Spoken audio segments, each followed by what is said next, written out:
Hey everyone, Lakshmi here. Guru and I are on the way to Coimbatore to check out the launch of the new TVS motorcycle. We have no idea what it's going to be called, but we're pretty excited to see how it's going to look. Stay tuned and keep watching. We'll update you in a few minutes.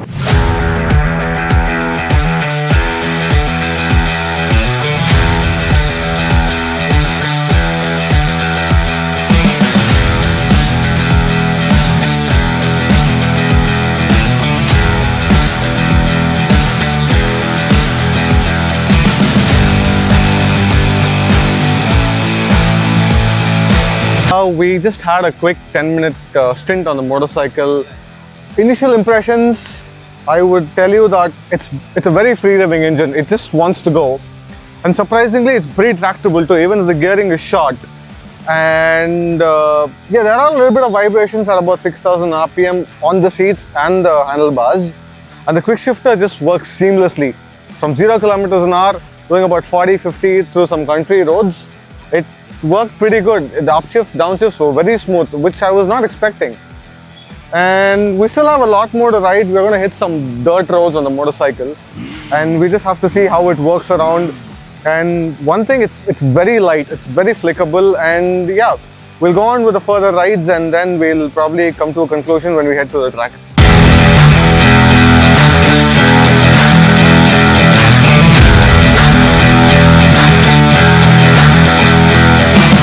Taking the Apache on the track, and after a few laps, you will really get comfortable with the motorcycle. The riding position was pretty good. Even though being a naked motorcycle, you're able to tuck in really well. And coming out of the corner, gunning it on the throttle, it had 37 bhp. That's all you need to have a lot of fun on the motorcycle. And when you brake hard, when you turn in, when you turn out, when you shift your weight, it just needs a little bit of fine tuning in the suspension to find the ideal setup for you on the track or on the road. So we'll start off with the design changes on the motorcycles. Coming from the front, they've added dynamic indicators as we see on the bigger motorcycles. And coming down, they said they've added dynamic headlights too. And moving towards the side, you can always see the new paint scheme. But coming down, as we've seen on the RR310, they've added a clear catch case. We've seen on the Ducatis. They've got a slightly reworked tail on the motorcycle. Rear also has something called a dynamic indicator, which we've always seen on the premium motorcycles. So whichever direction you turn, the indicator flows in that direction. And coming on, this is the BTO edition that comes with the brass coated chain. It comes with cruise control. And wait, when was the last time you saw this on an Indian motorcycle? We've got keyless entry. There's an air filter box here, which they say do not block. Keep that in mind. We see there's a reverse inclined engine. That means they've moved the engine slightly tilted towards the back. So when you brake hard, there's no weight pushing you forward. And there's a slipper clutch here. They've redesigned the airbox. It's 8% bigger than before. Now the tires on the motorcycle, when you see the previous bike had TVS Eurogrip tires, but they just want to step up the game and given it Michelin Road 5s. And these are the tires which you get on the bigger liter class motorcycles. That means you're going to have the extra grip, the extra confidence when you push the motorcycles to its limits. And at the back, we've got 150, 60, 17s, Road 5s. In the front, if you look over here, we've got preload and compression adjustment here. We've got preload and rebound over here.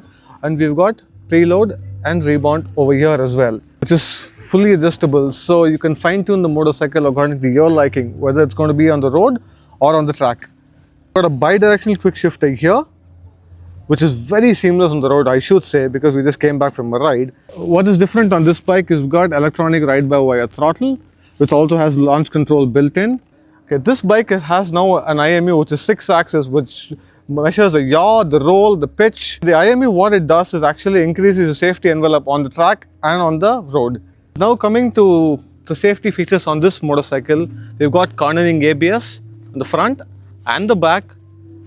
We've got traction control, we've got stability control, we've got lift-off control, and we have wheelie control. There's something called a dynamic wheelie control. That means when you're hard on the accelerator, it makes sure the front wheel doesn't come up in the air. So when you're on the track, you know you can confidently open the throttle, so making sure the front wheel always stays on the ground. And now we know we have wheelie control on the motorcycle. Have you seen this? It's got something called a rear lift-off control. So when you're hard on the brakes, it makes sure that the rear wheel doesn't lift off and topple the motorcycle. That means you could really brake hard and accelerate hard, whether you're on the road or on the racetrack.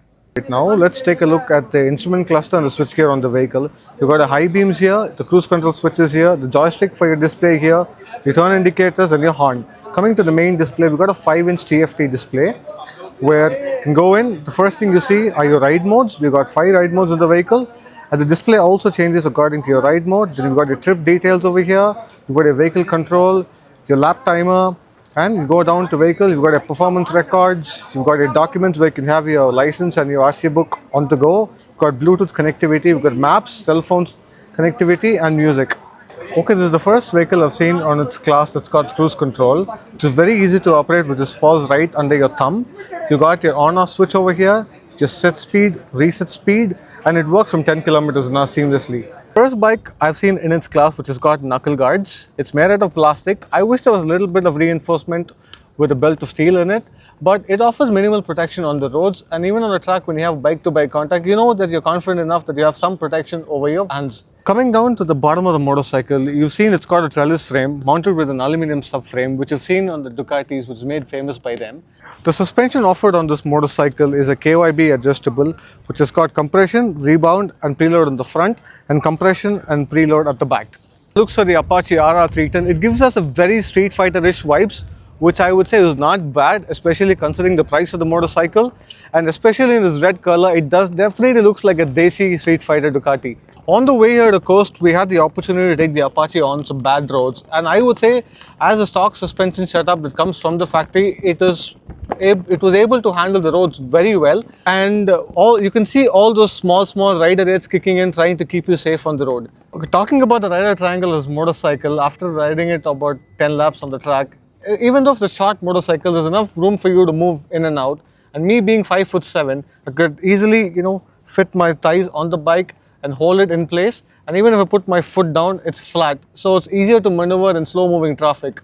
It's a comfortable riding position. I wouldn't call it too aggressive or too lenient. There are 4 colors in the new RR310. The fiery red over here, this is the fury yellow over here, we have the Sepang blue, which I should say is my personal favorite, and finally we have the Arsenal black with the red wheels here. The 2025 TVS Apache RTR310 is available in 4 variants. The base variant is well equipped and even has standard cruise control at 2,39,990. Add another 17,000 to get the top variant, which comes with the brilliant bi-directional quick shifter at 2,57,000.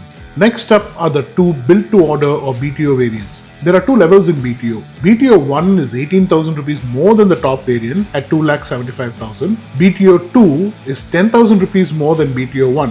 And this is where you get the keyless feature. So this will set you back 2,85,000. TVS has also taxed the Fury Red colorway at 5,000 rupees extra. And if you want it in Sepang Blue, which is limited to the BTO options, then you will have to shell out a further 10,000 rupees. If you find all of this confusing, like I do, just get the top variant in black or yellow.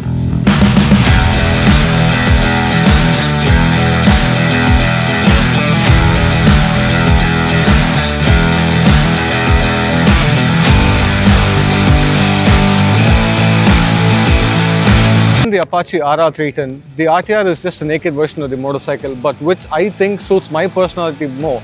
And I don't know about you guys, but please let us know in the comment section. Thank you for watching Motoroids. See you in the next one.